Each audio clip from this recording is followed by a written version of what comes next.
Hadirin yang kami hormati, selamat datang kembali pada ujian terbuka disertasi program Doktor Manajemen dan Kewirausahaan Universitas Prasetya Mulia. Hadirin yang kami hormati, demi menjaga kenikmatan acara, kami mohon kerjasama Bapak Ibu untuk menjaga ketenangan dan ketertiban selama ujian berlangsung, serta tidak mengaktifkan alat telekomunikasi apapun. Bagi hadirin yang akan mendokumentasikan dalam bentuk foto, mohon untuk tidak mengaktifkan lampu kilat kamera. Promovendus Apoteker Dr. Andes Hengki Lesmana MM dipersilakan masuk ke ruang sidang.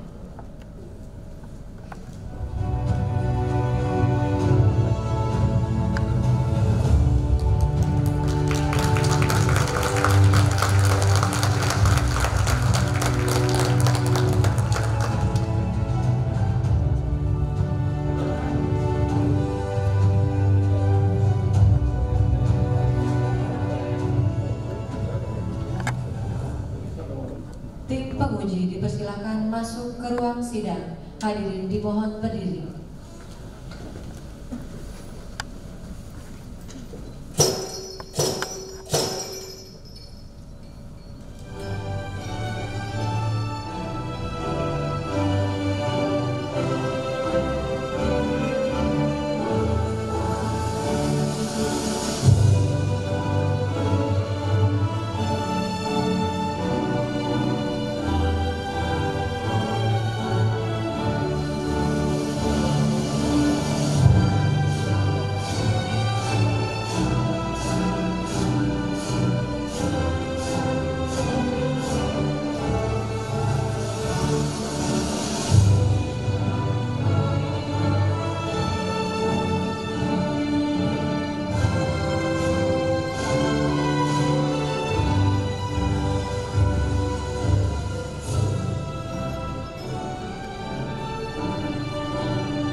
Para undangan yang terhormat, tim penguji telah hadir lengkap di ruang sidang ini, yaitu Fatoni Rahman ST MM DBA selaku Dekan SPE dan Ketua Sidang, Dr. Ahmad Setio Hadi SOS MSc selaku Perwakilan Prodi, Profesor Dr. Insinyur Sugiarto MSc selaku Promotor, Dr. Rer Pol Kristiana Yosefina Ratna Tersiana SEMM selaku Kopromotor 1, Dr. Insinyur Handianto Wijoyo MM selaku Kopromotor 2, Profesor Insinyur Agus Wijaya Suhadi MSc PhD selaku Oponen Ahli 1, Dr. Insinyur Eka Ardianto MM selaku Oponen Ahli 2, Profesor Dr. Diena Mutiara Leni Apar MM CHE selaku Oponen Ahli 3.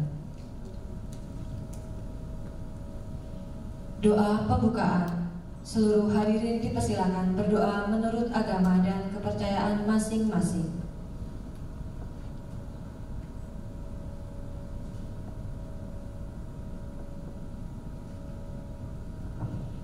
Doa selesai. Seluruh hadirin dipersilakan duduk kembali.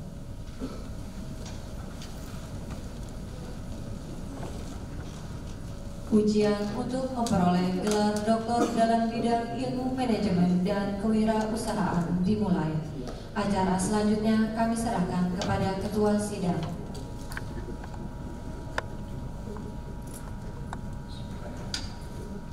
Dengan rahmat Tuhan yang Maha Pengasih dan Penyayang, ujian terbuka disertasi Universitas Prasetya Mulia saya buka.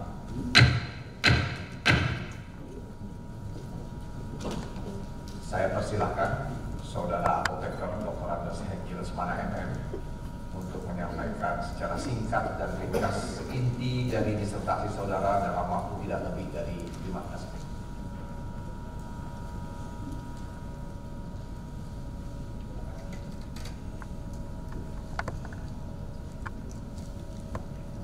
Terima kasih.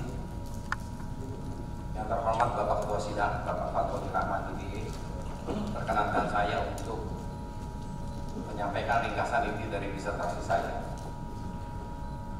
Judul disertasi saya adalah Model Keunggulan Kompetitif Destinasi Pariwisata Indonesia.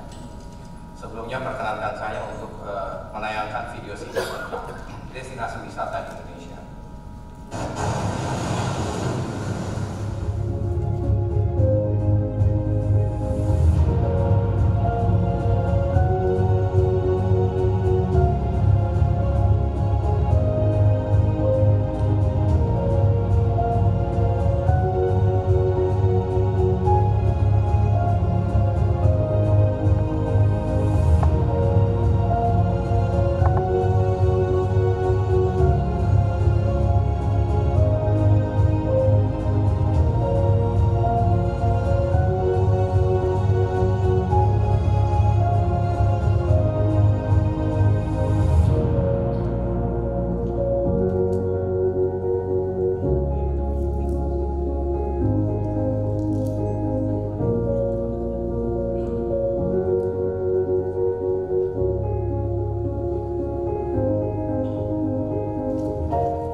Betapa cantiknya Indonesia.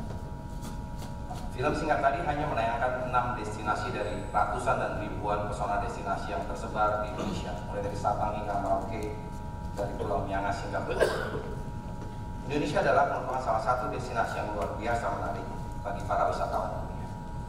Pada tahun 2019, sektor pariwisata menyumbang sekitar 18 miliar dolar, dan rencana strategis Kemenparekraf 2020 hingga 2024 menyebutkan bahwa sektor pariwisata diharapkan dapat mewujudkan peningkatan kontribusinya terhadap ketahanan ekonomi nasional dan memproyeksikan sektor pariwisata sebagai penyumbang devisa nomor 1 di Indonesia, serta menjadi driver pertumbuhan ekonomi nasional, yaitu dengan cara meningkatkan kualitas turis dan meningkatkan jumlah kunjungan wisatawan. Selama 10 tahun belakangan ini, pemerintah menggunakan model TTCI atau Travel and Tourism Competitiveness Index sebagai acuan untuk mengukur kinerja daya saing destinasi pariwisatanya. Di mana menurut TTCI 2019, Indonesia berada di urutan ke-40, meningkat dari urutan ke-82 pada tahun 2010 atau 9 tahun sebelumnya. Tetapi menurut United Nations World Tourism Organization atau UNWTO, yang merupakan data resmi yang digunakan sebagai acuan dalam hal jumlah kunjungan wisatawan mancanegara ke suatu negara, Indonesia sebenarnya berada di urutan ke-28 sebagai negara terbanyak dalam hal jumlah kunjungan wisman dari 140-an negara di dunia yang menyerahkan data yang ke UNWTO, atau berbeda sekitar 18 peringkat. Nah, hal ini menunjukkan bahwa posisi peringkat TTCI tidak serta-merta merefleksikan daya saing destinasi suatu negara dalam hal jumlah kunjungan wisatawan. Sebaliknya, UNWTO juga tidak dapat merinci atau memaparkan secara detail indikator-indikator apa saja yang menjadi kelebihan atau kelemahan daya saing dari suatu destinasi atau suatu negara. Nah, dua hal ini merupakan celah penelitian yang ditemukan dalam melaksanakan penelitian ini.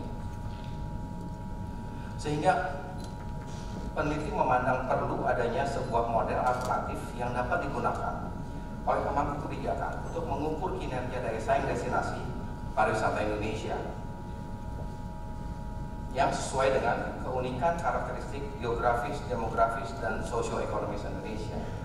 Nah, idealnya model alternatif tersebut mampu secara rinci memaparkan indikator-indikator keunggulan bersaing destinasi pariwisata Indonesia yang menutup kedua celah yang disebutkan tadi. Slide ini membandingkan ranking daya saing 5 negara di ASEAN antara TTCI dan UNWTO. Kita lihat ambil contohnya nomor 1, Singapura. Singapura menurut TTCI berada di urutan ke-17.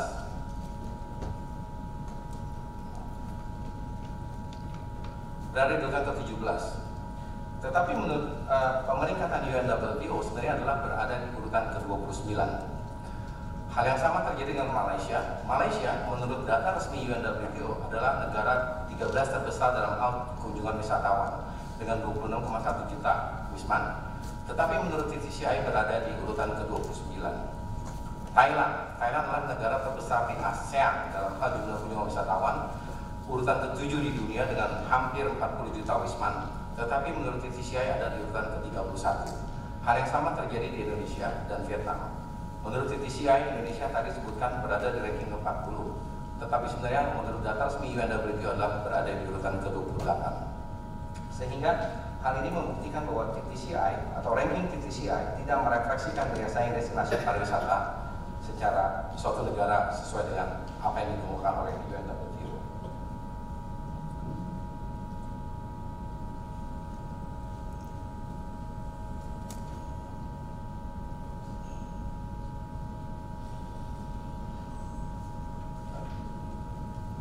Tolong slide dulu.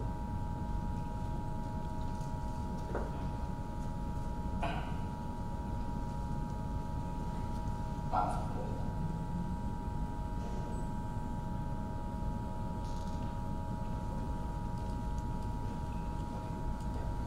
Nah, berikut adalah model TTCI yang terdiri dari 4 subindeks, 14 pilar, dan 90 indikator. Bila ditelisik lebih jauh, hanya terhadap 90 indikator yang terdapat dalam model TTCI, peneliti berpendapat bahwa sekitar 15-20 indikator yang diberi warna merah yang mungkin bisa digunakan untuk mengukur kinerja daya saing destinasi pariwisata Indonesia. Karena sisanya dipandang lebih cocok untuk digunakan di negara-negara maju yang memiliki infrastruktur yang sudah sangat well developed. Hal ini didukung dan dikemukakan oleh beberapa peneliti berdasarkan hasil kajian pustaka yang dilakukan oleh peneliti seperti Muhammad Hanafiah, Robertico Cross dan Semrat, Pulido dan Fernandez serta beberapa peneliti lainnya yang mengatakan bahwa TTCI banyak memiliki kelemahan dalam hal metodologi yang digunakan dan mendasarkan peringkatnya pada kondisi makroekonomi suatu negara dibandingkan dengan menawarkan keunggulan daya saing produk wisata yang sebenarnya dari negara tersebut. Peneliti kemudian melakukan kajian literatur tambahan kembali untuk memastikan apakah benar memang belum ada sebuah model daya saing atau keunggulan kompetitif destinasi yang dibuat untuk Indonesia. Kajian literatur menemukan 2 hal tambahan selain 2 celah penelitian yang pertama tadi.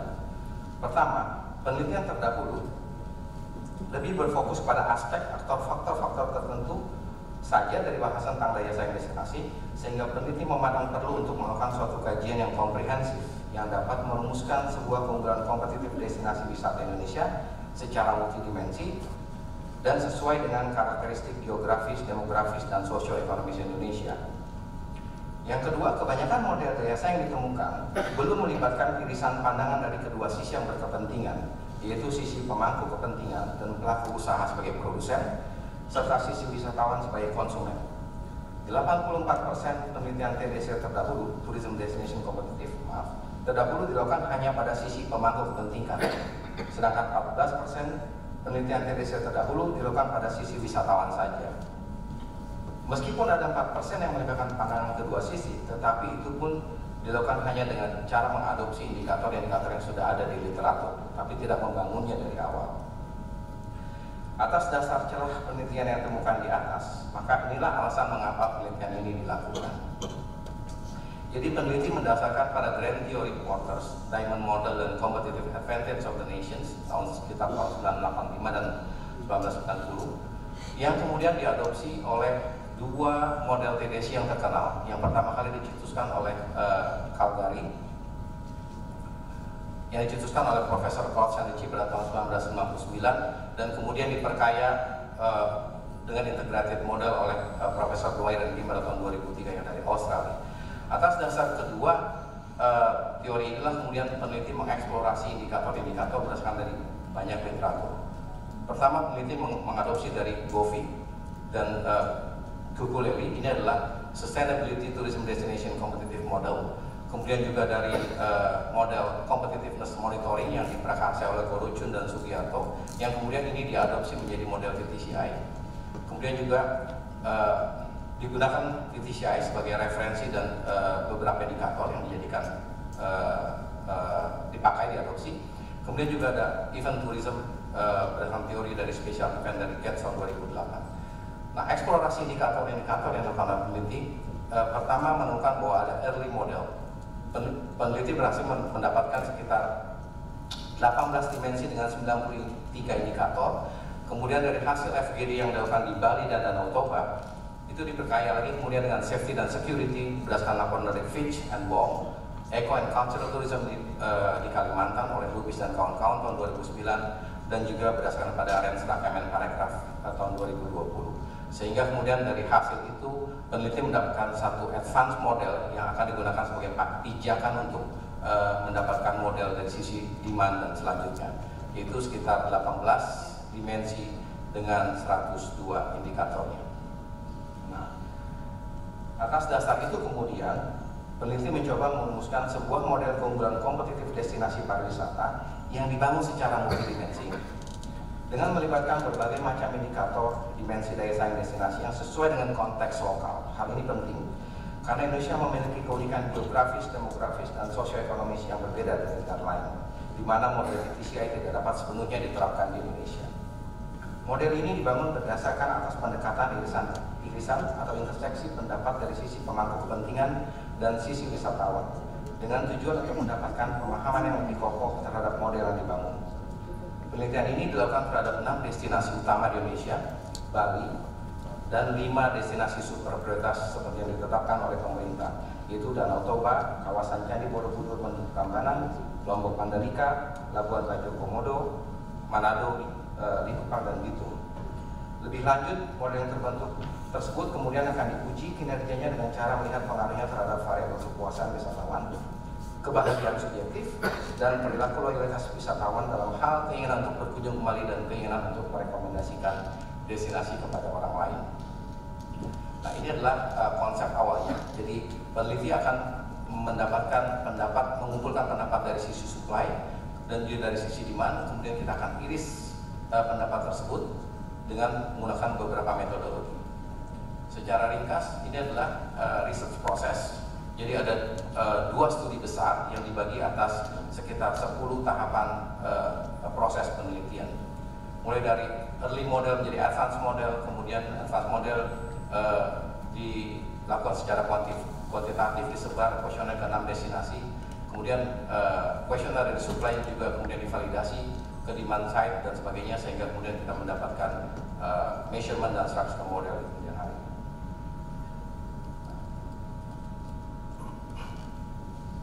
Ini adalah model penelitian. Jadi studi 1 adalah bagaimana kita bisa mendapatkan model ITDCA atau Indonesian Tourism Destination Competitiveness. Setelah kita mendapatkan konstruk ITDCA, konstruk ini kemudian akan diuji kinerjanya dengan cara bagaimana dia bisa menjelaskan pengaruhnya terhadap kepuasan wisatawan, kebahagiaan subjektif, kemudian intention to revisit dan intention to recommend. Berdasarkan hasil penelitian yang dilakukan, didapati 63 indikator keunggulan kompetitif destinasi pariwisata Indonesia yang diwakili oleh 12 dimensi. Jadi ada sekitar hampir 50 indikator yang gugur selama proses penelitian. Kemudian model ini diharapkan dapat dijadikan sebagai template bagi para pemangku kepentingan di destinasi atau calon destinasi untuk menarik kunjungan wisatawan ke daerahnya tersebut. Model ITDCA mampu membuktikan bahwa ada hubungan yang positif dan signifikan dengan kepuasan wisatawan, kebahagiaan subjektif, keinginan untuk berkunjung kembali ke destinasi, dan keinginan untuk merekomendasikan destinasi kepada orang lain. Berikut adalah rincian indikator-indikator yang membangun model ITDCA, terdiri dari 12 dimensi dan 63 indikator. Bila diperhatikan, ada 3 indikator yang berwarna merah: ekoturism, adanya acara yang menarik mencerminkan destinasi, dan kuliner. Ini adalah indikator yang hilang selama proses analitik. Yang kedua adalah bahwa model ITDCA memiliki perbedaan dengan indikator-indikator dalam TTCI, di mana dari sekitar 20 indikator yang disebutkan di awal tadi, hanya 9 indikator TTCI yang mirip dengan indikator dalam model ini. Sehingga ini juga mengkonfirm bahwa model TTCI tidak sesuai digunakan sebagai acuan untuk mengukur kinerja destinasi pariwisata Indonesia yang memiliki keunikan geografis, demografis, dan sosioekonomis. Demikian presentasi saya, Bapak Ketua Sidang. Mudah-mudahan penelitian ini bisa bermanfaat bagi para stakeholders di destinasi, industri pariwisata Indonesia, usaha dan pelaku usaha, pemangku kebijakan, serta masyarakat pada umumnya. Terima kasih. Saya persilakan promotor Profesor Dr. Insinyur Sugiarto MSc untuk mengajukan pertanyaan. Terima kasih Ketua Sidang. Saudara Apoteker Hengki Lesmana MM, bagaimana Anda meyakinkan para pemangku kepentingan bahwa model ITDCA yang Anda rumuskan dalam penelitian Anda bila diimplementasikan di pariwisata Indonesia akan memberikan hasil yang lebih baik dibandingkan model TDCI yang sekarang digunakan? Silakan Saudara Hengki untuk memberikan jawaban. Terima kasih. Yang terhormat Profesor Dr. Insinyur Sugiarto MSc. Pada awal pembentukan model ITDCA ini, model TTCI dijadikan sebagai salah satu referensi dari 4 model yang lain. Dan peneliti melihat bahwa dari sekitar 90 indikator yang terdapat dalam TTCI, kurang lebih sekitar 15-20 indikator yang mungkin sesuai dengan kondisi geografis, demografis, dan sosioekonomis Indonesia. Nah, kemudian peneliti mengembangkan model ITDCA seperti yang tadi dijelaskan. Kita mengeksplorasi literatur dari banyak literatur, mulai dari Calgary model, integrated model, kemudian sustainability model dari model Italia dan Brasil, Gates dan sebagainya. Peneliti menemukan ada sekitar 102 indikator. Itu pun juga hasil dari penelitian kualitatif di Bali dan Danau Toba. Nah, secara singkat, setelah kita mengiris dari 102 indikator dari sisi supply dan 111 indikator dari sisi demand, ternyata kami menemukan ada hanya sekitar 66 indikator yang bertahan, yang berpotensi menjadi indikator-indikator keunggulan destinasi pariwisata Indonesia. 3 indikator gugur sehingga menghasilkan 63 indikator. Nah, dari 63 indikator ini hanya tinggal 9 indikator TTCI yang mirip dengan masuk ke dalam 63 indikator ini. Sehingga kemudian peneliti berpendapat bahwa model ini akan jauh lebih baik daripada model TTCI karena dibangun secara komprehensif, multidimensi, dan melibatkan pandangan dari sisi responden, dari sisi supply dan sisi demand. Yang kemudian yang lebih kokoh lagi adalah bahwa model ini kemudian diuji secara structural dengan melihat kinerjanya terhadap wisatawan mancanegara. 63 indikator itu kemudian disebar lagi kuesioner ke 408 wisman. Dan hasilnya adalah bahwa model ini terbukti mampu bisa meningkatkan kepuasan wisatawan, bisa meningkatkan kebahagiaan hidup atau kebahagiaan subjektif dari wisatawan, dan juga perilaku loyalitas wisatawan dalam hal keinginan untuk berkunjung kembali ke Indonesia maupun keinginan untuk merekomendasikan destinasi kepada orang lain. Jadi model ini mestinya akan jauh lebih baik. Terima kasih. Terima kasih. Saya kembalikan waktu ke Ketua Sidang. Saya persilakan co-promotor 1 Dr. Report Christina Yosefina Versiana SDMM untuk mengucapkan pertanyaan saudara kami. Terima kasih Ketua Sidang. Selamat Pak Hengki atas pencapaiannya sampai hari ini. Pak Hengki, ada pertanyaan dari saya yang lebih pada implikasi manajerial dari penelitian Bapak. Nah, bisa minta tolong Pak untuk dielaborate lebih lanjut gitu kan. Kalau kita lihat dari indikator yang ada 66 ini kan titik berat di pemerintah sebagai stakeholder gitu ya Pak ya.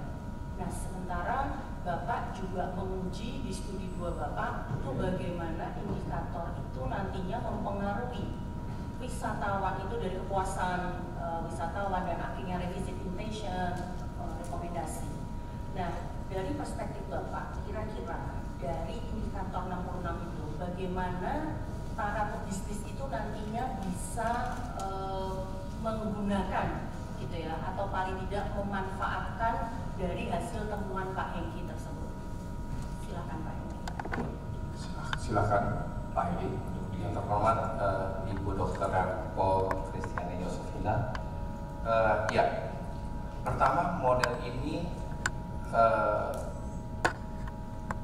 bisa dipertimbangkan sebagai template atau checklist, bukan hanya bagi para dunia usaha, pebisnis ataupun pemerintah, tapi bagi semua stakeholder yang berkepentingan. Karena kalau kita lihat selama ini kita belum memiliki satu model yang bisa digunakan secara sesuai dengan kondisi konteks lokal kalau menyebut istilah pinjam PAEK.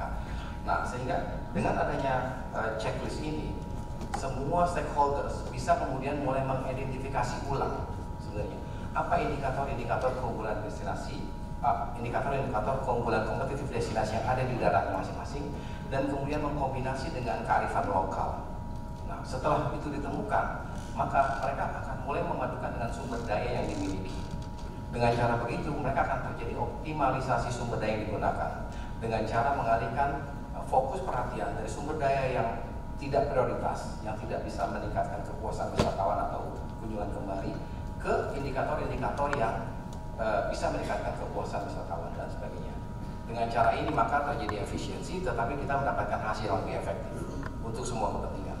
Dan trickle down efeknya itu juga akan jauh lebih hebat karena akan terjadi penciptaan destinasi baru, penciptaan sumber-sumber pertumbuhan baru, terciptanya lapangan kerja baru, yang ujung-ujungnya adalah peningkatan kesejahteraan masyarakat. Gitu. Oke, terima kasih Pak. Saya kembalikan ke Presiden. Saya persilakan co-promotor kedua, Dr. Insinyur Hardianto Wijoyo MM untuk mengajukan pertanyaan atau tanggapan. Terima kasih Ketua Sidang. Saudara Promovendus Hengki Rusmana, ada satu pertanyaan yang akan saya sampaikan. Tapi pertama-tama saya bangga dengan apa yang sudah Anda kerjakan. Ini merupakan satu kerja keras yang luar biasa. Dan pada paper Anda melakukan pengukuran performance dan importance, ya, tingkat ini.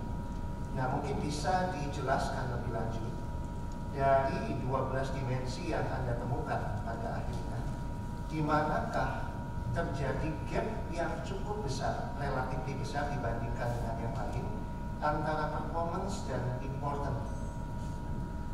Dan menurut pendapat Anda, implikasinya apa secara manajerial, apa yang akan Anda berikan pendapat atau masukan untuk dunia usaha ataupun stakeholder yang lain tentang hal ini? Terima kasih.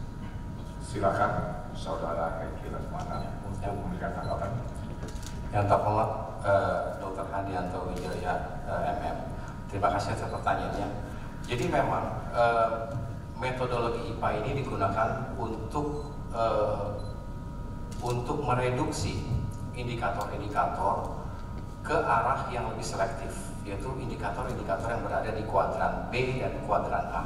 Artinya adalah indikator-indikator yang dianggap oleh para responden memiliki kinerja yang tinggi dan juga memiliki kepentingan yang tinggi, atau setidaknya indikator-indikator yang memiliki kepentingan yang tinggi tapi kinerjanya belum memuaskan.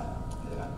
Dari hasil temuan yang kami lakukan, ternyata memang ada 4 indikator utama yang berada di skor tertinggi, yaitu yang berada dimensi keselamatan dan keamanan, kemudian dimensi core attractors yang terdiri dari alam, budaya dan sebagainya, dimensi layanan juga, itu juga merupakan indikator yang dianggap penting oleh para wisatawan, serta yang terakhir adalah dimensi dari tourism policy dan government support. Gitu. Nah, kalau kita bandingkan dengan hasil yang ada dari 63 indikator ini, ternyata dari 4 dimensi ini kita kuat di core attractors, tetapi kita agak lemah di tourism policy dan government support. Sebenarnya bukan masalah lemah, mungkin saya akan salah sebut, tapi lebih kepada ke law enforcement yang kurang. Meskipun polisi sudah bagus, tapi law enforcement yang kurang, sehingga kita lihat kebanyakan ada terjadi kerusakan alam, terjadi ketidaklestarian alam dan sebagainya. Jadi inilah yang kemudian nanti dalam saran disertasi saya juga digunakan bahwa harus ada 2 pendekatan dari pemangku kebijakan atau pemerintah, bahwa ada top down approach, bahwa himbauan-himbauan yang selama ini dilakukan oleh pemerintah rasanya sekarang sudah harus lebih tegas lagi, sudah harus dilakukan dengan penalti terhadap orang-orang yang bisa merusak terjadinya sustainability tourism. Tetapi juga kita tidak mengindahkan pendekatan secara bottom up, yaitu bahwa partnership dengan mulai dari organisasi pemerintahan terendah, RT, RW, lurah, kecamatan, dan juga partnership dengan sektor swasta. Dengan begini nanti kemudian akan terjadi edukasi terhadap masyarakat sehingga sustainability tourism itu terjaga dan akhirnya ujung-ujungnya competitive advantage Indonesia akan meningkat dan kesejahteraan masyarakat akan meningkat.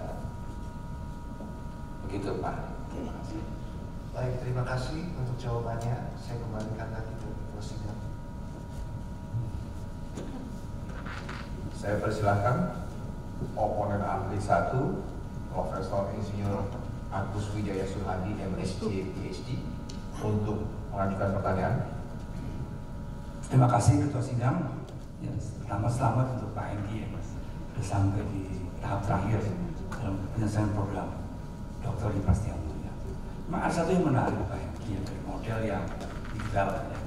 Pak Hengki mencoba menghubungkan antara makro level yaitu competitiveness destinasi dengan persepsi konsumen, satisfaction dan sebagainya. Ada suatu konklusi secara teoretikal yang agak sedikit loncat kan ya. Jadi kalau kita sebagai peneliti ingin melanjutkan penelitian Pak Hengki, apa yang Pak Hengki sarankan agar koneksi antara makro level dan persepsi konsumen itu bisa lebih dijelaskan secara teori, secara observasi clear, jadi bisa lihat ketika atraksi menarik akan meningkatkan satisfaction. Tapi kan itu indikator dari total competitiveness yang diukur.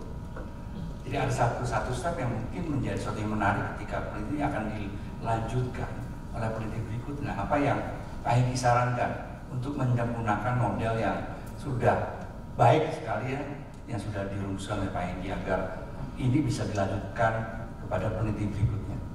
Terima kasih. Silakan Saudara Hengki untuk memberikan tanggapan dan jawaban. Yang terhormat Profesor Agus Wijaya Suhadi, PhD. Terima kasih Pak. Memang ini juga menjadi satu diskusi yang intens pada waktu kami awal-awal melakukan konsultasi dengan tim promotor. Karena ada usulan bahwa kita jangan pakai second order atau hierarchical components. Kita langsung aja first order. Jadi langsung dari 63 indikator tersebut kita uji langsung masing-masing ke kepuasan, ke kebahagiaan yang subjektif, kemudian ke intention to revisit dan intention to recommend. Tetapi kemudian juga kita melihat bahwa kalau kita melakukan itu bukan soal repot, tetapi juga kita tidak bisa langsung melihat begitu banyak hubungan yang harus kita ukur. Ya kan? Kemudian akhirnya diputuskan bahwa first order itu kita akan kelompokkan lagi menjadi second order, sehingga kemudian dari 63 indikator yang ada, menurut analisis FR, exploratory factor analysis, itu didapatkan menjadi 12 kelompok. Dan ini sebenarnya adalah bahwa 63 indikator ini sudah terwakili ke dalam 12 dimensi, sehingga kemudian kita bisa mengukur 12 dimensi ini ke variabel-variabel evaluatif.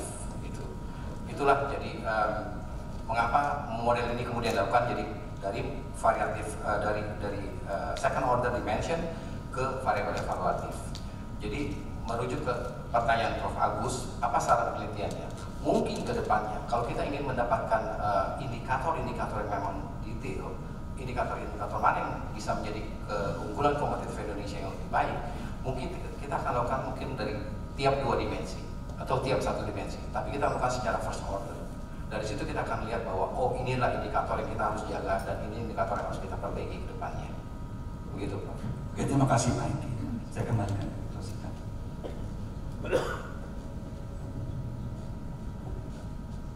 Saya persilahkan oponen ahli 2, Dr. Insinyur Eka Aprianto MM, untuk mengumpulkan pertanyaan atau tanggapannya. Baik, terima kasih Ketua Sidang. Sebelumnya selamat dulu ya, Saudara Hengki Lesmana MM sudah sampai ke tahap ini.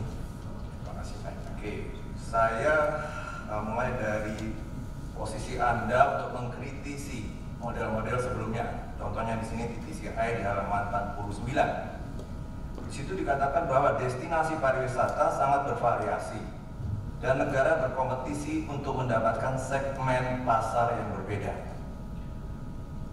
Pertanyaan saya adalah, sejauh mana model penelitian saudara bisa memberikan kontribusi terhadap pemetaan segmentasi Wisman dan Wisnus? Misalnya, ada berapa segmen di dalam Wisman dan Wisnus? Seperti apa karakteristiknya? Apakah Anda bisa memberikan jawaban terhadap pertanyaan saya? Silakan diberikan tanggapannya. Yang terhormat Dr. Eka Ardianta, terima kasih atas pertanyaannya. Jadi memang pertama Saya mau bilang seperti ini bahwa model ITDC ini adalah model yang sangat Indonesia karena dibangun dari awal dengan melibatkan seluruh orang Indonesia dan melibatkan 5 unsur pentahelix, jadi ABCGM, Academy, Business, Community, Government, dan Media. Jadi mestinya hasil dari indikator-indikator tertentu itu adalah sangat solid dan kokoh. Nah, sepanjang perjalanannya, model ini kan dibentuk berdasarkan dari irisan antara sisi supply dan sisi demand. Nah, pertama diketemukan ada sekitar 66 indikator dari sisi supply, ada 74 indikator dari sisi demand. Kemudian saya iris secara manual dengan spreadsheet Excel, dan ternyata hanya meninggalkan 66 indikator, ya kan?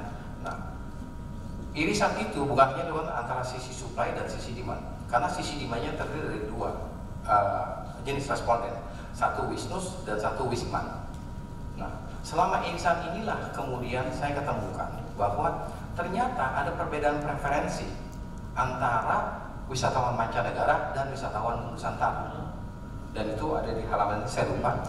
Ada dari 66 indikator itu, sekitar 40 indikator itu mereka memiliki kemiripan, baik Wisma maupun Wisnus memiliki kemiripan, kesenangan yang sama terhadap indikator tersebut. Tetapi Wisman memiliki 16 perbedaan yang tidak dimiliki oleh 12 indikator yang dimiliki oleh Wisnus.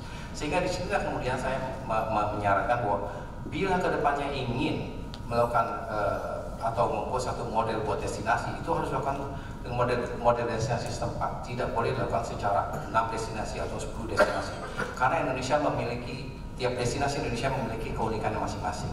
Dan yang kedua adalah bahwa kalaupun mau membuat satu model, dari awal sudah tentukan model saya ini nanti ditujukan untuk segmentasi pasar yang mana, apakah Wisman ataukah apakah Wisnus. Itu bisa berbeda sedikit. Nah, meskipun nanti kembali ke lebih dalam ke pertanyaannya Dr. Eka, bagaimana Wisman yang jenis mana yang akan kita tuju, Wisnus jenis mana yang kita akan tuju, tergantung. Karena di buku disertasi saya itu ada dari umur, kita lihat bahwa sekitar dari umur 25 sampai sekitar 54 itu sekitar 80% responden di sini, dengan rata-rata sekitar 30%, 20%, dan 20%. Wisnus juga polanya sama kurang lebih. Dan itu juga kita bisa lihat bahwa dari antara gender, antara wanita dan pria juga sama. Jadi kembali lagi nanti pada waktu kita mulai mendevelop model, merumuskan model, kita mulai melihat dulu, setelah kita dapat model, kita mau tujukan ke segmentasi pasar mana yang mau kita tuju. Jadi memang banyak yang bisa digali dari sini. Terima kasih. Baik, dari saya cukup, saya kembalikan ke ketua sidang. Saya persilakan komponen ahli 3, Profesor Dr. Dina Mutiara Leni, EPA MMCHE, untuk mengemukakan pertanyaan atau tanggapan. Terima kasih Ketua Sidang. Pertama-tama saya mengucapkan selamat kepada Promovendus Bapak Hengki Lesmana untuk berbagai usahanya hingga bisa tiba pada hari ini ya. Dan saya juga mengucapkan selamat kepada Universitas Prasetya Mulia yang pertama kali menghasilkan buah sulung 2 lulusan program doktor. Selamat Pak Rektor. Semoga ini mendorong lulusan-lulusan lainnya menjadi contoh ya, sudah setting up the bar ya, Bu Paulina dan Pak Hengki. Selamat. Untuk menyempurnakan disertasi ini, ada satu pertanyaan yang ingin saya berikan. Saya mengapresiasi untuk topik disertasi ini luar biasa, karena di dalam dunia pariwisata upaya untuk mengukur kinerja destinasi pariwisata itu masih menjadi satu diskusi ya. Berbagai model digunakan dan memang belum ada satu model yang menonjol gitu ya. Apakah ini yang paling tepat, mana yang paling bagus, mana yang paling berhasil. Saya melihat Promovendus menggunakan model banyak dari Crouch and Ritchie, dan itu memang salah satu yang banyak digunakan di pariwisataan. Jadi adanya model yang diusulkan oleh Promovendus ini mungkin buat Indonesia bisa menjadi satu alternatif. Ya. Namun kita ketahui bersama, untuk Indonesia mendapatkan data yang sahih dan handal itu very challenging, sangat amat challenging. Dan banyak, kalau kita mau jujur, banyak data yang digunakan untuk kepariwisataan itu kalau digali lebih jauh, mungkin pada akhirnya kita tahu bahwa itu tidak sahih gitu ya, atau tidak bisa diandalkan. Nah, untuk model ini, Pak Hengki, apa keterbatasannya? Ya, keterbatasannya di mana? Lalu, apakah ada kondisi ideal yang dapat mengoptimalkan kinerja model ini? Itu pertanyaan saya. Silakan. Silakan diberikan tanggapan dan jawaban. Yang terhormat Prof. Dina, terima kasih atas pertanyaannya. Memang ini satu tantangan yang luar biasa berat. Karena pada awal-awal penelitian yang dilakukan itu dilakukan pada tahun 2020, sehingga banyak sekali keterbatasan. Jadi pertama karena COVID pandemi, saya sendiri kemudian memerlukan waktu 2 bulan untuk bertemu dengan 12 narasumber pada waktu dilakukan penelitian kualitatif di Bali. 2 bulan menunggu karena takut. Akhirnya kemudian mereka karena kontaknya yang bagus antara kami dengan mereka kemudian meluluskan, ya kan? Saya melakukan FGD itu sekitar bulan Juni awal dengan Sekretaris Dinas Pariwisata, dengan Ketua Asita, dengan Ketua PHRD dan sebagainya. Itu di satu restoran VIP kita rekam. Kemudian ke yang lainnya tidak bersedia datang. Kemudian saya melakukan interview satu persatu. Ada yang lewat Zoom, ada yang ketemu muka satu. Jadi singkat kata, inilah tantangan terbesar. Itu baru 12. Di Danau Toba pun juga begitu, cuma dapat sekitar 2-3 orang. Saya tidak melakukan itu terhadap Manado, terhadap Lombok, terhadap Borobudur. Jadi itu adalah salah satu keterbatasan juga yang lain.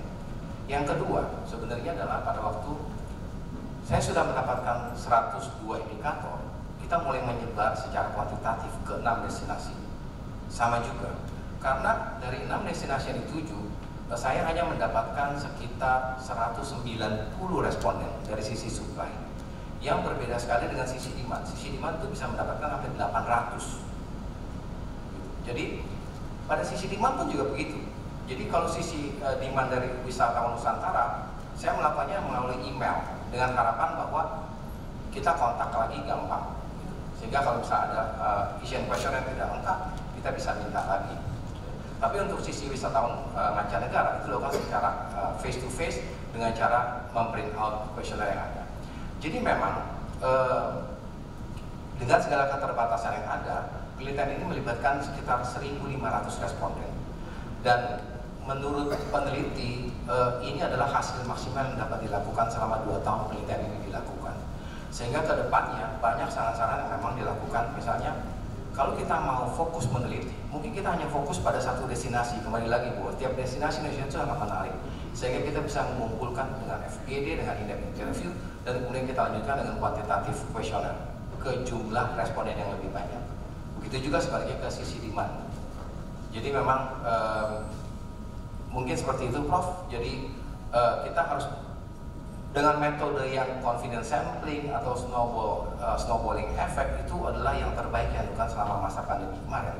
Tetapi dengan masa yang sudah longgar, mungkin kita perlu metode lain yang baru dan lebih representatif untuk melihat apakah model ini itu memang benar-benar masih banyak kekurangan. Dan saya yakin sebenarnya masih kalau kita kombinasi dengan kearifan lokal di tiap-tiap destinasi yang kita miliki. Begitu, Prof. Terima kasih. Terima kasih. Saya kembalikan kepada Ketua Sidang. Baik, sebelum saya lanjutkan, bisa dikembalikan ke model layarnya.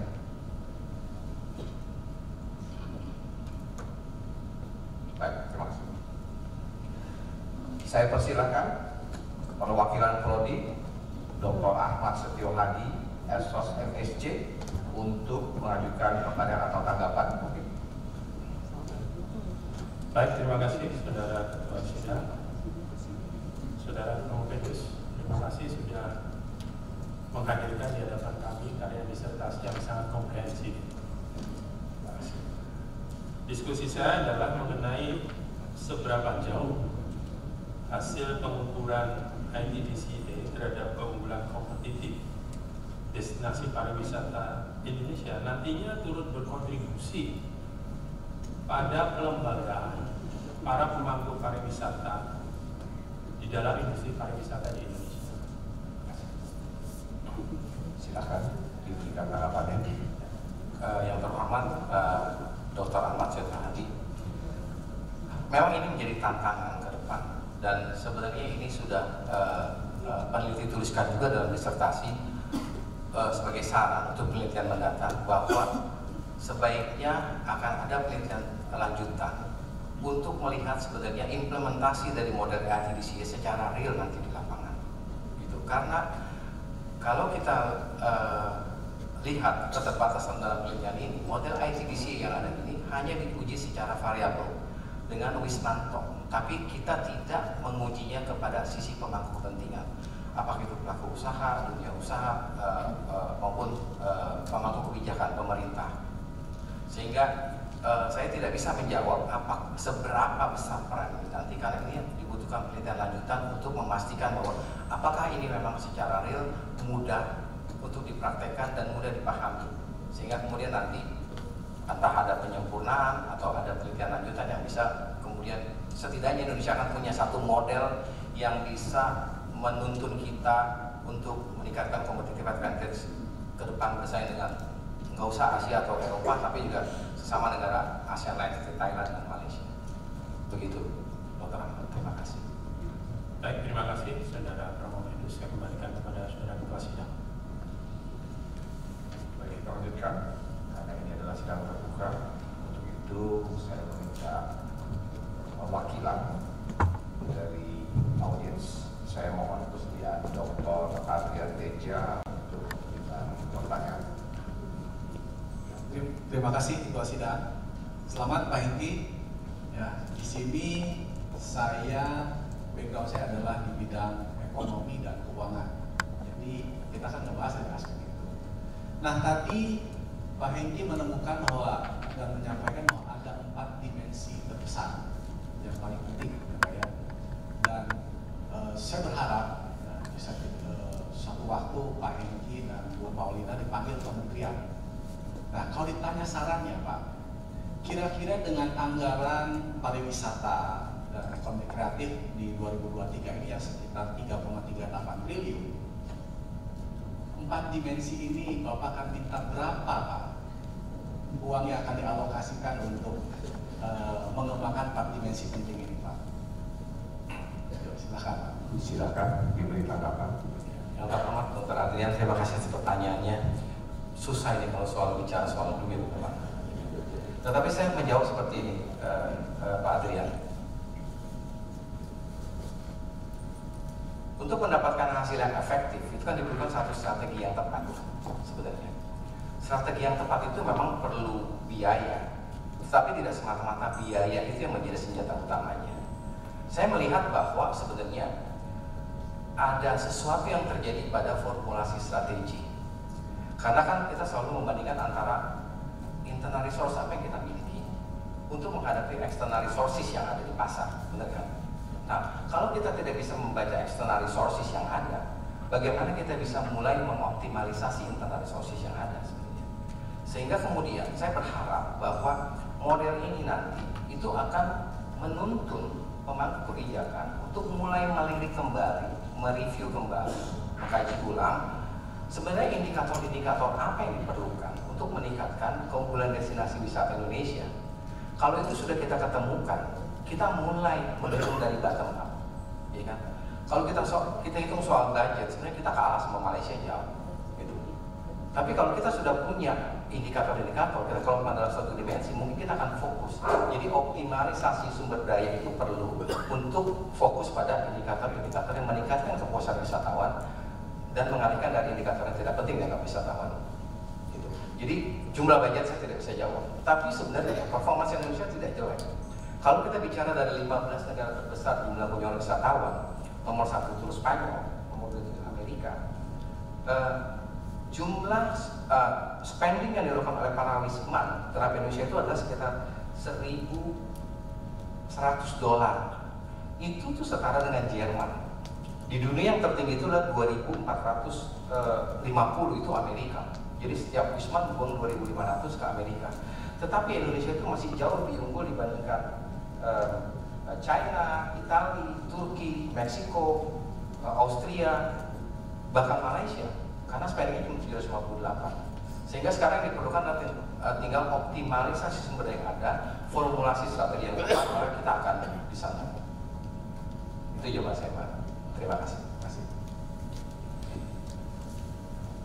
Karena kita masih punya cukup waktu, saya undang Profesor Isman Simanjuntak untuk melihat tanggapan.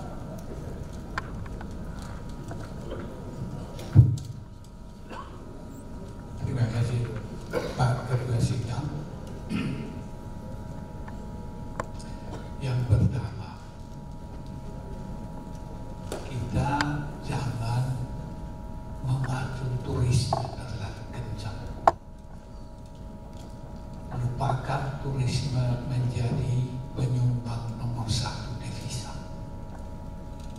Kalau itu kita push berlebihan, kita akan membuat banyak kesalahan dan warisan kita yang sangat berharga bisa rusak. Yang kedua, saya sangat menghargai studi Anda tentang indikator-indikator yang menurut saya memang jauh lebih dapat dipahami dan digunakan oleh pelaku bisnis dan pelaku kebijakan dibandingkan dengan indeks daya saing yang diberikan oleh beberapa institusi. Tapi sebagai sekolah, saya masih penuh pertanyaan, what is destination? Apakah turisme bisa menjadi destinasi? Ataukah ia hanya merupakan place of pilgrimage? Jadi turis adalah pilgrim. Dan kalau itu kita definisi seperti itu, kita akan terjauh dari hedonic tourism dan tertarik ke eudaimonic tourism. Hedonic pasti tidak sustainable, pasti tidak inklusif.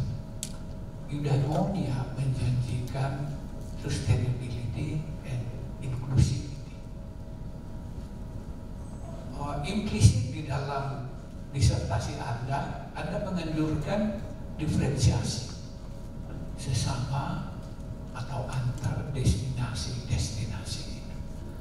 Tetapi for your indicators to be truly useful, you have to define destination very well. Misalnya Bali, destinasi Trihita Kirana. Toba, destinasi geopark, lambang resiliensi Homo sapiens setelah didera oleh letusan terbesar selama 2 juta tahun terakhir, letusan 75.000 tahun lalu. Borobudur kita sebut peninggalan. Kalau bisa kata ini kita ganti, jangan peninggalan, warisan dan nilai-nilai yang tercantum di situ kita coba rediscover, dan turis kita ajak to rediscover the values yang dicerminkan oleh Borobudur, Prambanan dan seterusnya. Jadi defining destination as detailed as possible, as good as possible, and you will come up. Your indicator will be different for Bali, for Toba, for Borobudur, or Labuan Bajo, dan kawasan-kawasan ini memang punya keunikan yang luar biasa. And that's what we present to the world. Bukan jual, jangan dijual, tapi present to the world. Terima kasih Pak Ketua. Terima kasih Pak Ujizkan. Silakan Bapak Eki diberikan tanggapan singkat. Terima kasih Prof. Jisman yang terhormat. Memang pertanyaan Prof itu selalu membawa langsung ke kosmos, world. Jadi apa yang dikatakan Prof itu memang benar sekali apa adanya. Jadi makanya dalam disertasi peneliti disarankan bahwa kalau kita ingin membuat indikator keunggulan kompetitif satu destinasi, hanya fokus pada satu destinasi. Dari awal peneliti sudah menyadari bahwa kita tidak bisa bilang bahwa destinasi atau model ini berlaku untuk semua destinasi yang di Indonesia. Tetapi awal pemikiran kenapa penelitian ini dibuat itu adalah bahwa kita harus buat satu template dulu, general model, sehingga kemudian dari general model ini nanti kemudian tiap destinasi mulai bisa memodifikasi atau mengembangkannya masing-masing untuk destinasi setempat. Seperti Prof tadi bilang bahwa Bali itu destinasi budaya bukan? Komodo itu destinasi marine, biodiversity, sama seperti Raja Ampat nggak? Yang sama-sama marine biodiversity. Ternyata nggak juga, gitu. Jadi memang saya setuju bahwa Indonesia itu tiap destinasinya memiliki keunikan tersendiri. Kalau kita bicara tentang Manado, itu kita bicara tentang pegunungan atau kita bicara tentang taman laut. Itu dua hal dalam satu destinasi tapi punya dua keunikan yang berbeda. Sehingga kemungkinan mungkin ada kearifan lokal itu yang selalu ditekankan oleh peneliti bahwa harus dikombinasi dengan kearifan lokal yang ada. Nah, jadi tujuan penelitian ini Prof dari awal memang adalah ini adalah sebagai pijakan awal buat satu destinasi setempat lokal untuk mulai memikirkan kembali, mengidentifikasi, mengkaji ulang dan mengkombinasinya dengan kearifan lokal. Mestinya akan berbeda. Itu satu. Yang kedua ini juga berkaitan dengan hedonik dan eudaimonik. Betul sekali Prof. Ukuran-ukuran keberhasilan tentang competitive advantage itu selalu diukur dengan subjective well-being yang hedonik sebenarnya. Saya juga mendapatkan saran dari Prof. Pak Eka waktu itu, coba diukur misalnya dalam kaitannya dengan kualitas wisatawan. Jangan diukur dari hedonic things, tetapi mulai diukur dari eudaimonic things. Karena seperti Prof tadi bilang bahwa kalau kita mendasarkan pada hedonic thing, sustainability tourism Indonesia akan rusak dan itu sebenarnya pelan-pelan sudah mulai terjadi. Jadi nanti kita mulai melihat bahwa ukuran kualitas wisatawan adalah yang boleh masuk ke Indonesia adalah wisatawan dengan kelas seperti ini dan tipe seperti ini. Contohnya mungkin adalah seperti di Iceland sekarang. Mereka dengan jelas mengatakan bahwa Iceland itu mahal dan dengan mahalnya itu akan menseleksi jenis turis yang bisa datang ke Iceland. Sehingga dengan begitu mereka kan adalah jenis destinasi yang mendasarkan kepada alam seperti New Zealand. Jadi akhirnya mereka bilang ya kita hanya tidak butuh banyak wisatawan, tidak perlu mass tourism, tetapi kita butuh quality in terms of money dan sustainability tourism kami terjaga dengan baik. Itu komentar saya, Prof. Terima kasih. Silakan, Prof.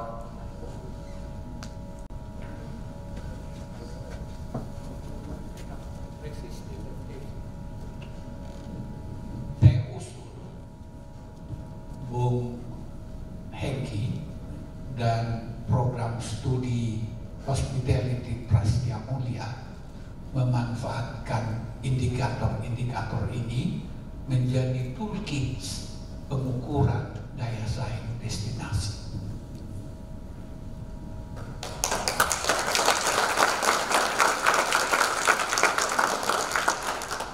Terima kasih Prof. Kebetulan ada Kapolri di sini, jadi bisa langsung dicatat. Baik, saya lanjutkan dan ini adalah pertanyaan terakhir dari saya selaku ketua sidang. Tapi ini singkat saja Pak. Apakah keunggulan kompetitif destinasi pariwisata Indonesia atau kalau lain dibilang Indonesian Tourism Destinations Competitive Advantage ini dapat digeneralisasikan untuk semua tipe destinasi wisata? Karena kan kita juga tahu tadi sudah disebutkan 6 destinasi ya. Tapi di luar destinasi juga ada genre gitu ya, atau ada yang kultur, ada yang tourism, ada yang heritage, itu kan beda-beda. Ya, apakah itu bisa dilakukan? Terima kasih yang terhormat Pak Fatoni DBA. Jadi seperti yang saya sebutkan di awal bahwa model ini tidak bisa digeneralisir untuk tiap destinasi yang ada di Indonesia. Ini adalah perdebatan awal, kalau boleh bilang perdebatan antara peneliti dengan tim promotor, ya kan? Karena kalau misalnya kita hanya penelitian dilakukan hanya pada satu destinasi, itu kan tidak akan menggambarkan Indonesia secara keseluruhan. Sehingga kemudian diputuskan kita mulai melihat Bali. Semua orang tahu Bali itu sebagai satu destinasi yang dipilih sebagai objek. Kemudian kita tentukan lagi 5 destinasi super prioritas yang ditentukan oleh pemerintah. Nah, dengan 6 destinasi yang kita pilih ini, setidaknya kita mendapatkan gambaran dari kurang lebih keunikan-keunikan geografis ataupun demografis dan sosioekonomis Indonesia, sehingga kemudian model ini adalah model umum. Kemudian makanya peneliti kembali berkali-kali bilang bahwa model ini nanti harus dibawa kembali ke daerah setempat, dikaji ulang, kemudian dibikin FGD atau in-depth interview dengan para pemangku kebijakan setempat, dan kemudian dikombinasi dengan kearifan lokal setempat, sehingga destinasi tersebut punya model keunggulan yang mungkin berbeda dengan destinasi lain Indonesia. Dan ujung-ujungnya nanti kalau setiap destinasi Indonesia menarik, punya keunggulan kompetitif secara agregat, maka Indonesia mungkin dengan 18 miliar mungkin bisa triple atau quadruple devisanya dari sana, tanpa mengurangi mass tourism yang Prof. Jisma bilang. Terima kasih. Terima kasih. Sesi tanya jawab telah berakhir. Izinkanlah kami selaku tim penguji untuk mengadakan sidang tertutup, dan untuk melakukan penilaian. Sidang saya hentikan untuk beberapa saat. Tim penguji dipersilakan untuk menuju ruang penguji yang telah disediakan.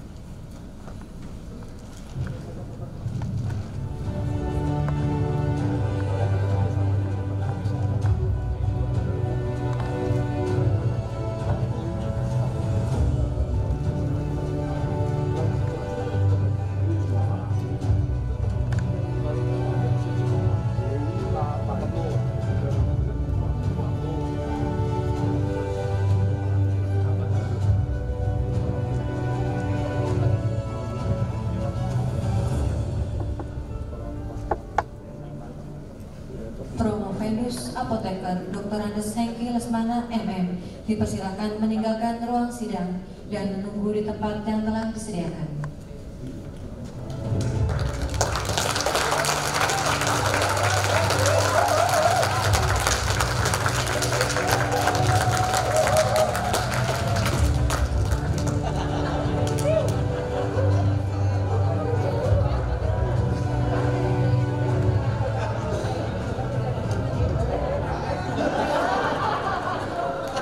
Para undangan dimohon menunggu sejenak untuk memberi kesempatan para penguji memberikan penilaian.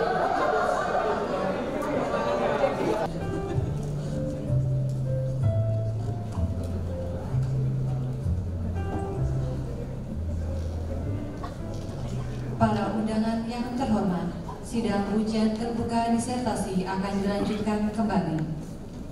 Promovendus Apoteker Dr. Andes Hengki Lesmana MM dipersilakan masuk ke ruang sidang.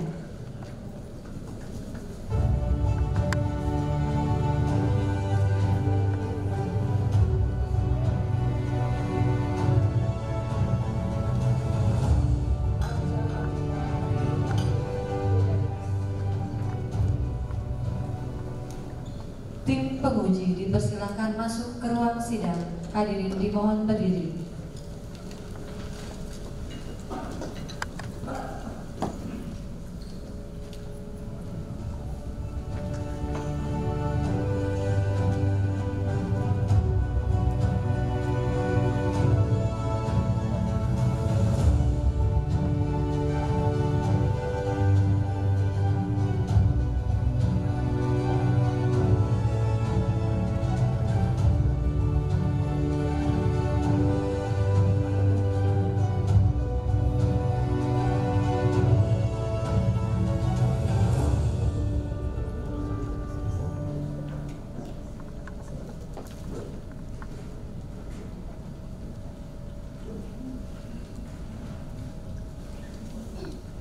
Hadirin dipersilakan duduk kembali.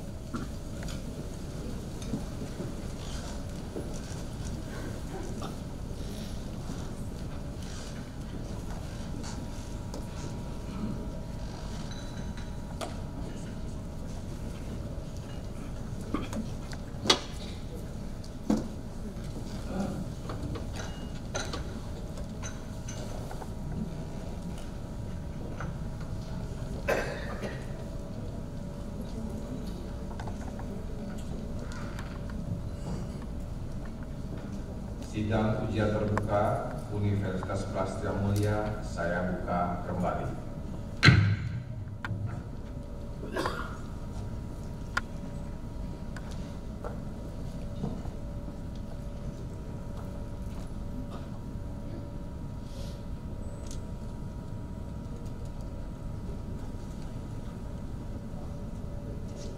Saudara Penny bisa menghubungi saya sebentar.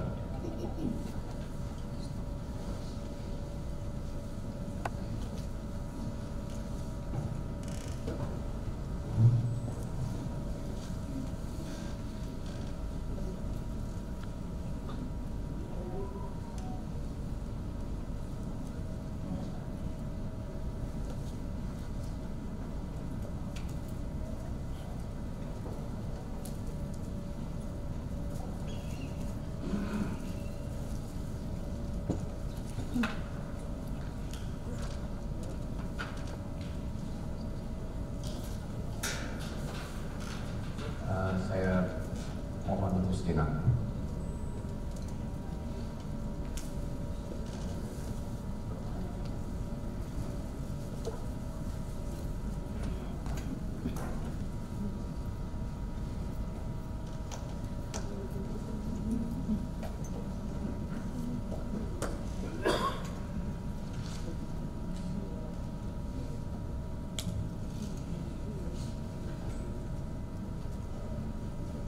Promovendus, silakan berdiri. Silakan maju. Promovendus, Apoteker Dr. Andes Hengki Lesmana MM.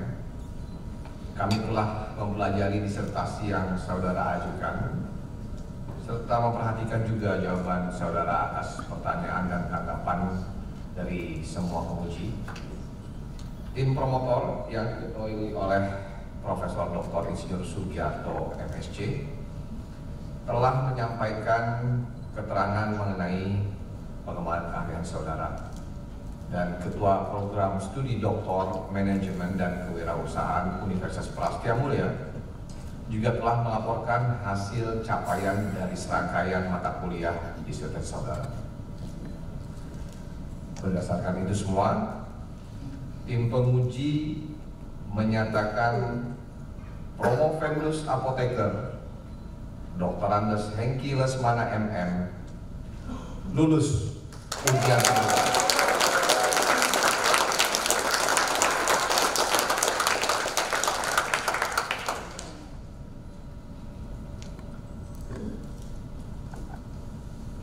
Berdasarkan capaian akademik, IPK Anda akan sebesar 4,5.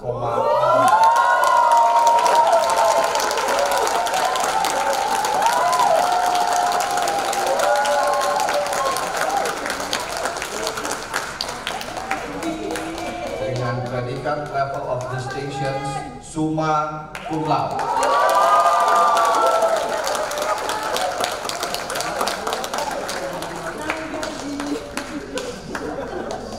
Berdasarkan keputusan ini, kami memberikan kuasa kepada promotor untuk memberikan sertifikat lulusan ujian terbuka kepada Promovendus Apoteker Dr. Andes Hengki Lesmana MM. Terima kasih Ketua Sidang. Dengan rasa gembira dan sukacita, saya menerima tugas yang diserahkan oleh Ketua Sidang kepada saya berdasarkan peraturan perundang-undangan yang berlaku dan sesuai dengan keputusan Sidang Ujian Terbuka Universitas Prastia Mulia saya menyampaikan sertifikat kelulusan sidang terbuka disertasi yang telah ditandatangani oleh Dekan SPI Universitas Prasetya Mulia kepada Saudara Hengki Lesmana.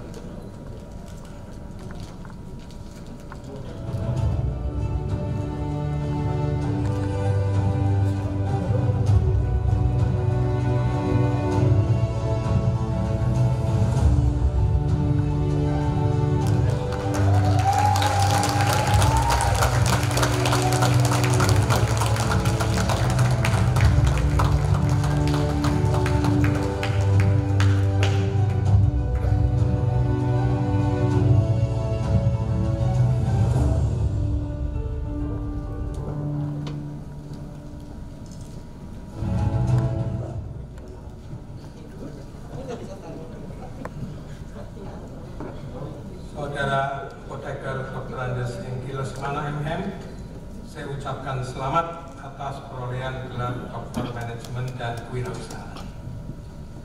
Saudara Dr. Apoteker Dr. Andes Hengki Lesmana MM lulus dari program doktor bukan berarti akhir dari belajar. Pengembangan kapasitas tetap berlanjut meskipun Anda sudah menyelesaikan jenjang pendidikan tinggi yang formal di Universitas Prasetya Mulia. Sebagaimana juga untuk melakukan penelitian untuk menghasilkan inovasi-inovasi di masa mendatang. Jadi jangan berhenti di sini ya Pak ya. Nah, pesan kami agar Anda selaku alumni membawa nama harum alma mater untuk senantiasa merealisasikan visi dan misi program studi Doktor Manajemen dan Kewirausahaan Universitas Prasetya Mulia, menjadi pribadi yang mampu meningkatkan kapabilitas para pemimpin bisnis visioner untuk menjadi ilmuwan terkemuka, ilmuwan yang mampu merumuskan masalah kompleks yang dihadapi oleh organisasi, masyarakat, dan bangsa, serta mampu mengembangkan solusi terbaru melalui penelitian interdisipliner. Saya kembalikan waktu kepada Ketua Sidang. Terima kasih.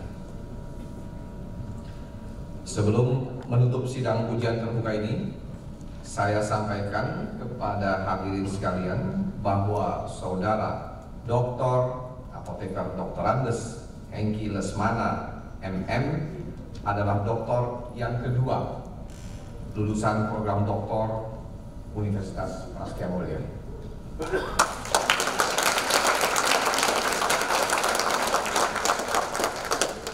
Saya persilahkan kepada doktor baru untuk menyampaikan ucapan terima kasih.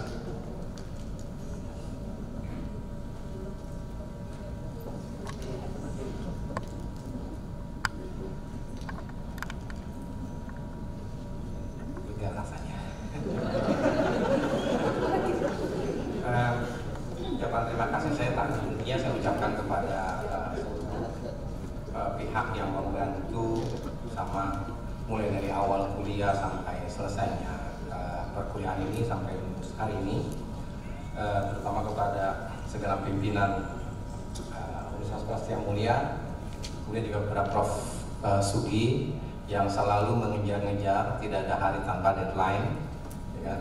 Kemudian juga kepada Bu Sevi dan Pak Handi yang selalu men-challenge, selalu ada aja bikin jantungan, yang selalu balik ke literatur, ternyata hasilnya hari ini juga kelihatan. Karena kalau nggak seperti itu mungkin nggak bisa jawab pertanyaan-pertanyaan yang tadi, apalagi menjawab pertanyaan Prof. Cisman, ya kan? Pak Eka juga terima kasih, eudaimoniknya sangat berguna sekali Pak, ya. Prof. Agus selalu men-challenge tentang model, dan Pak Setio yang selalu bicara tentang Bourdieu teori yang bikin saya keringat selama seminggu. Kemudian juga saya ucapkan kepada Pak Fatoni yang selalu bisa memfasilitasi sehingga hari ini bisa terjadi dengan lancar dan sukses. Tentu saja saya ucapkan puji syukur kehadiran Tuhan Yang Maha Esa atas segala rahmat, berkat, dan karunia yang diberikan kepada kami. Kemudian juga kepada segenap pimpinan sekolah bisnis, Kaprodi, Pak Elliot yang selalu siap bersedia untuk dihubungi bila ada kesulitan. Kemudian juga kepada Pak Robi dan Bu Dwi yang mau memberikan rekomendasi untuk masuk ke platform. kemudian teman-teman angkatan 1 mudah-mudahan segera menyusul, dan yang paling penting adalah kepada teman-teman di destinasi yang mau membantu saya untuk mencarikan akses kepada responden, FGD, kuesioner, mengumpulkan dan sebagainya, juga kepada segenap manajemen PT Pro Health, Farmapro dan Jingga, serta yang terakhir adalah keluarga tercinta serta Paulina yang selama ini menjadikan diskusi, berantem dan juga teman yang setia untuk menyelesaikan bulan ini tepat waktu. Terima kasih kepada semua pihak yang tidak dapat saya sebutkan satu persatu namanya. Semoga ini bisa menjadi memberikan manfaat yang baik. Oh iya, saya lupa, Prof Dina, aduh, maaf sekali Prof. Prof Dina yang selalu mendukung, mensupport juga. Ini coba jalan lagi di Rensaka Menparekraf. Apa definisi dari budaya? Apa definisi dari sustainable tourism? Dan Prof Dina yang selalu memberikan hal-hal yang positif tentang ini, disertasi yang bagus dan sebagainya, yang membuat saya semangat. Karena pada awalnya itu Prof, saya bicara sama Prof, kayaknya ini kok topik sederhana sekali dan saya nggak yakin bahwa ini tuh bisa diterima dengan baik. Ternyata hasilnya setelah setahun lebih, inilah hasilnya. Terima kasih banyak Prof Dina, Prof Agus, Pak Eka, Pak Setio, Prof Fatoni, Prof Sugi, kemudian lagi Pak Andi dan Bu Sevi. Terima kasih semua. Selamat siang.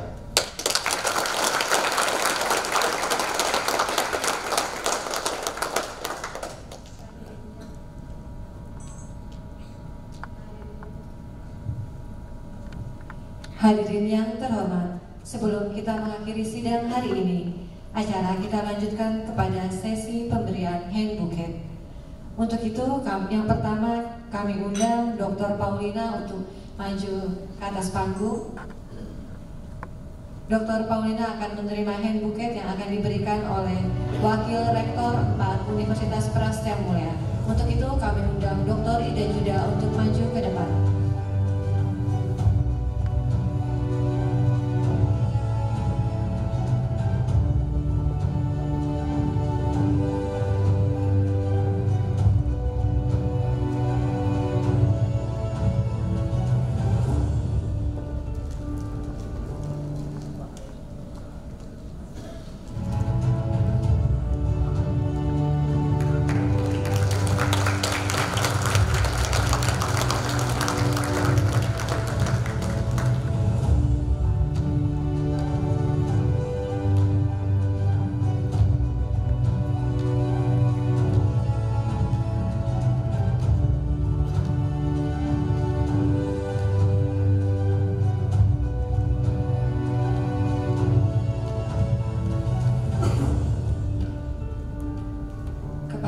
Dr. Ida Juda dan Dr. Paulina kami persilakan untuk kembali ke tempat duduk. Untuk berikutnya pemberian hand bouquet kepada Dr. Hengki Lesmana. Kami persilakan Dr. Hengki untuk ke tengah panggung. Dr. Hengki akan menerima hand bouquet yang akan diberikan oleh Rektor Universitas Prastia Mulia kepada Profesor Jisman Simanjuntak. Kami persilakan.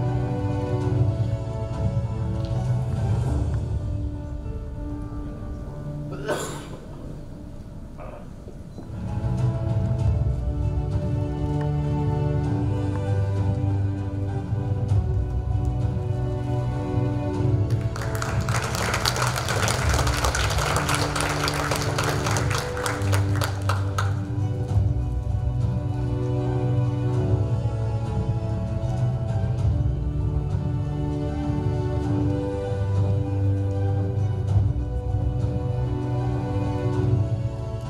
Jisman, kami mohon kesediaannya untuk tetap berada di panggung untuk memberikan kata penutup.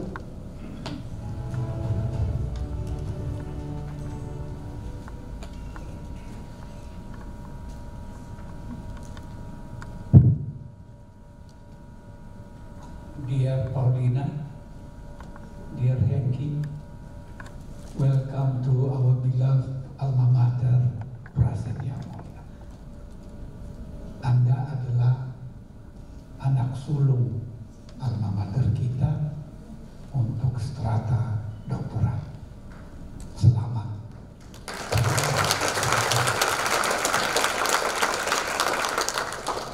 Anda masing-masing lulus dengan predikat yang luar biasa. Hengki summa cum laude, Paulina magna cum laude. In everything that you do, Paulina dan Hengki harus menjaga itu. Be magnanimous in whatever you do. Kita Prasetya Mulia didirikan untuk memajukan kebangsaan yang berdasarkan Pancasila. Ditantang untuk memupuk warga yang paripurna, holistic citizen, tetapi yang ahli di profesinya masing-masing, unggul di profesinya masing-masing. Tetapi dari situ kita turunkan nilai-nilai dasar Universitas Prasetya Mulia. Namanya C. C untuk care. We care for you. We care for you. And you care for us. Oh Prasetya Mulia. Kedua, humility. Rendah hati. Karena di atas langit ada langit. Kurt Gödel menyebutnya incompleteness of science. The things that we know in nature adalah persentase yang sangat kecil dari the knowable, hanya untuk achievement. You are educated to achieve the highest.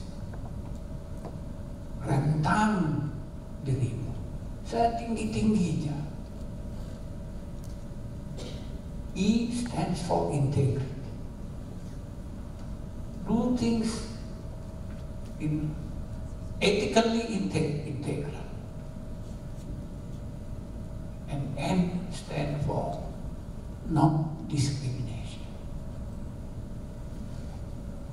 You are part of Alma Mater Prasetya Mulia in the same way as me is citizen of Universitas Prasetya Mulia. We are the same, everybody is the same. We walk together. Sekali lagi selamat melanjutkan perjalanan Anda yang masih panjang, Paulina dan Hengki.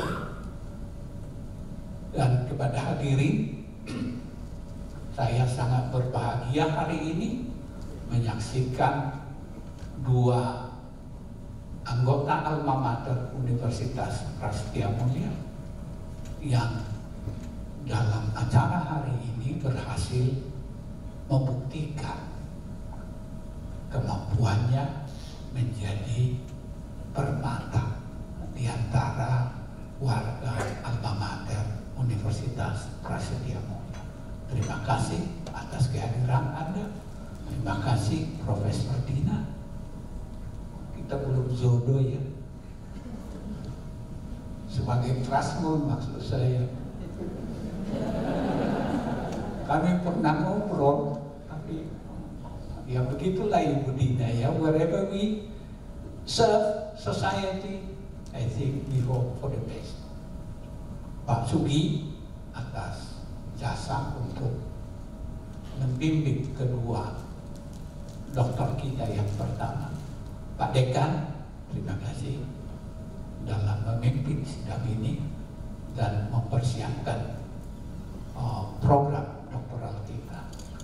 Juga Pak Agus nih yang selalu ngetuk pintu saya mengatakan, Pak Jisman, sudah saatnya kita punya program S3. Today we see the fruits, the harvest, the first harvest. Dan Bung Elliot, terima kasih. Begitu juga kepada seluruh tim. Atas nama Universitas Prasetya Mulia, terima kasih dan selamat siang.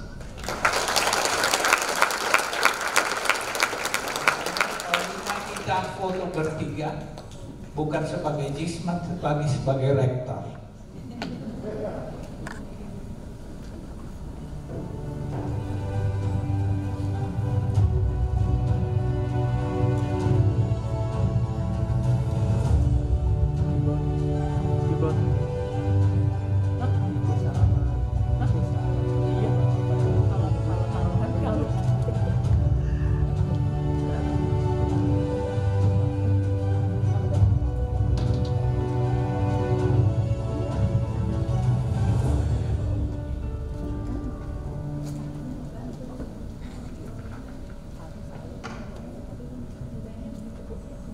Terima kasih Prof. Jisman, Dr. Paulina, dan Dr. Hengki. Kami persilakan untuk kembali ke tempatnya masing-masing.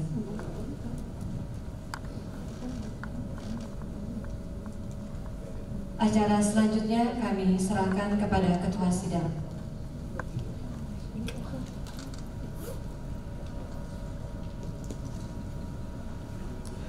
Dengan demikian, ujian terbuka disertasi telah selesai dilaksanakan, dan atas berkat rahmat Tuhan yang Maha Pengasih lagi Maha Penyayang, ujian terbuka disertasi Universitas Prasetya Mulia ini saya nyatakan ditutup.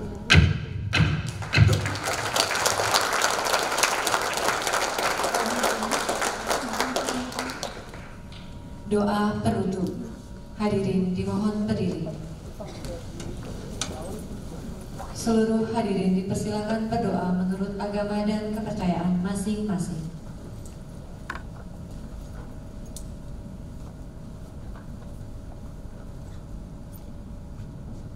Doa selesai. Bapak Ibu yang kami hormati, ujian terbuka disertasi sudah selesai. Atas nama Program Doktor Manajemen dan Kewirausahaan Universitas Prasetya Mulia, kami mengucapkan terima kasih atas kehadiran Bapak Ibu pada sidang hari ini.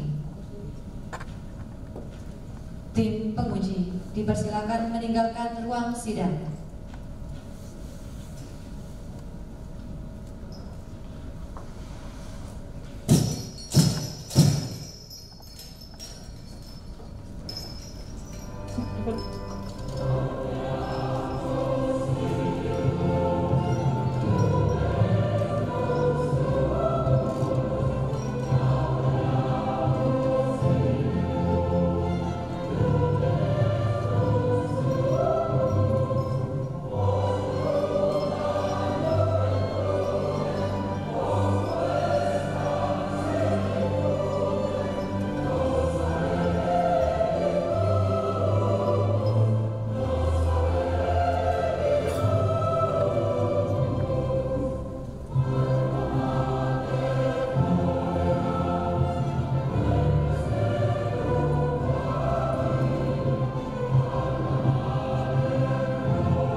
Hadirin kami persilakan untuk duduk kembali. Dan untuk selanjutnya kembali kami mengundang tim penguji dan juga pimpinan rektorat dan dekanan untuk foto bersama dengan Dr. Hengki di atas panggung. Kami undang untuk maju ke depan, dan mungkin Dr. Paulina juga boleh, silakan kita foto bersama lagi. Kami undang juga Dr. Stefanus Wisnu untuk maju ke depan.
sebelum kami berikan kesempatan Bapak Ibu untuk mengucapkan selamat kepada dokter hari ini, kami sampaikan bahwa kami telah menyediakan hidangan makan siang bagi para tamu undangan hari ini yang tersedia di depan ruang auditorium.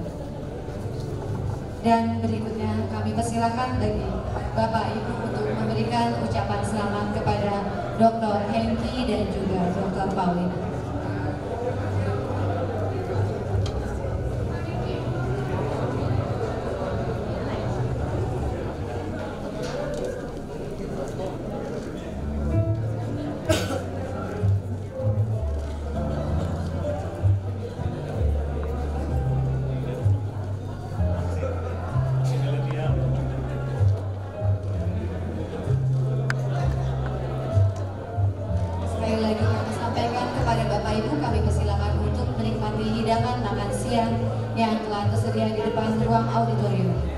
Dan juga kami persilakan jika ingin melakukan foto bersama dengan Dr. Hengki dan juga Dr. Paulina.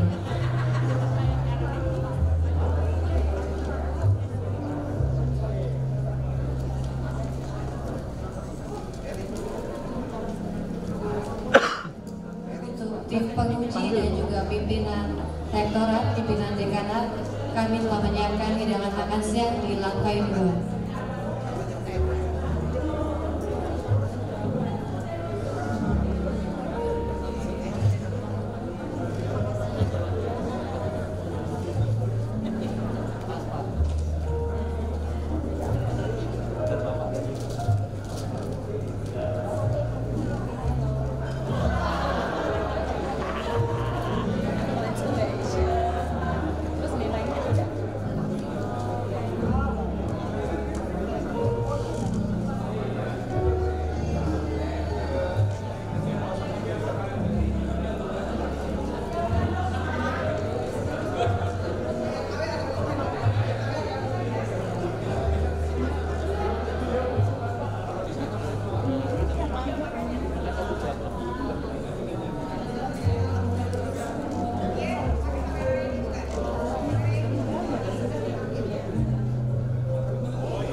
Dari pagi berdiri mulu nih.